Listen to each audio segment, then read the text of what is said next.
हामी चाहिँ रेस्क्यु क्याम्पबाट हिँडेको आधी घन्टामा चाहिँ यो रेस्क्यु क्याम्प आएका छौँ। यदि तपाईँहरू चाहिँ लो क्याम्प जान्छु भनेर हिँड्नुभयो भने अनि त्यसपछि रेस्क्यु क्याम्पबाट माथि आउनुभयो भने यो चाहिँ बेस्ट हुन्छ। यहाँ चाहिँ मैले तपाईँलाई भिडियोमा चाहिँ यो दिइदिएको छु, यहाँ नम्बर पनि छ, यो लिएर आउँदाखेरि राम्रो हुन्छ है। यो चाहिँ रेस्क्यु क्याम्पको हो, आएर बस्दा हुन्छ। अब यहाँबाट चाहिँ हाम्रो टोली अगाडि लाग्यो। हामी चाहिँ अब हिँडेको कति भने 1 घन्टा 15 मिनटमा चाहिँ रेस्क्यु क्याम्पबाट चाहिँ लो क्याम्प आइपुग्यो।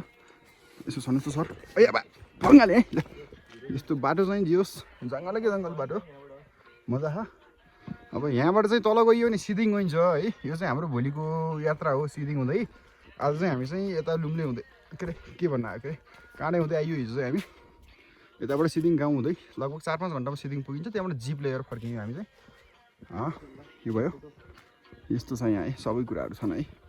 यहाँ हाम्रो चाहिँ मैले भिडियो बनाउनु भनेको, यहाँ हाम्रो सरले चाहिँ फोटो भन्नुभयो एकैछिन है। ल ब्रेक।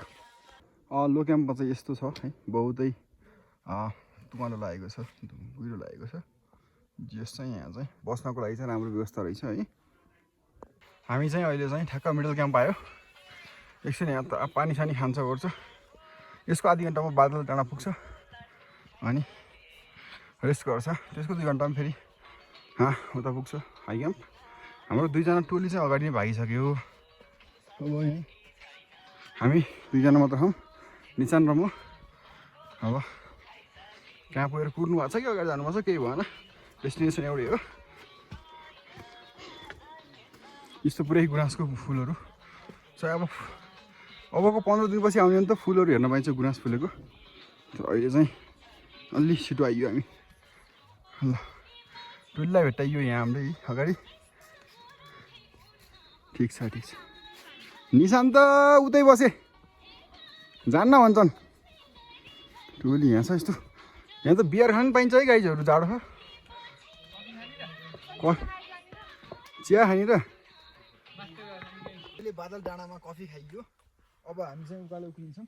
अब स्रोत अनुसार माथिबाट आएका मान्छे अनुसार चाहिँ के जानकारी पाइयो भने बाटोमा हिउँ छ, हिउँ खेल्दै खेल्दै गइन्छ। अबको 1.5 घन्टाको यात्रा हो जम्मा हाई क्याम्पसम्म।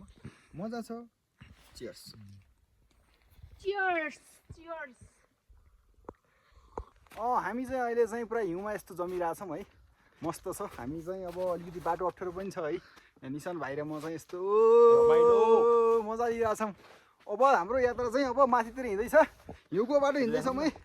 आउ ल आउ ल भाइ, अब पछि आउँछ ल।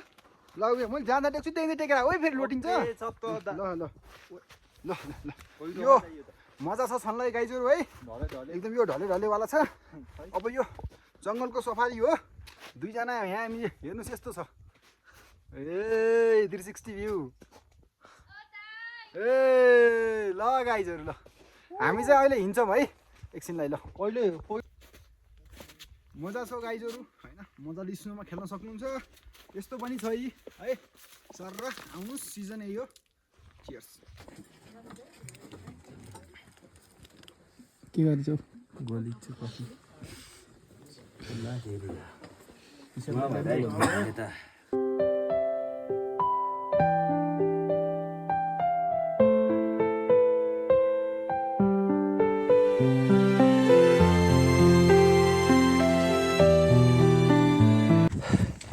केटाहरूको टफ सङ्घर्षपछि पुग्यो है फाइनल्ली बेस क्याम्प चाहिँ।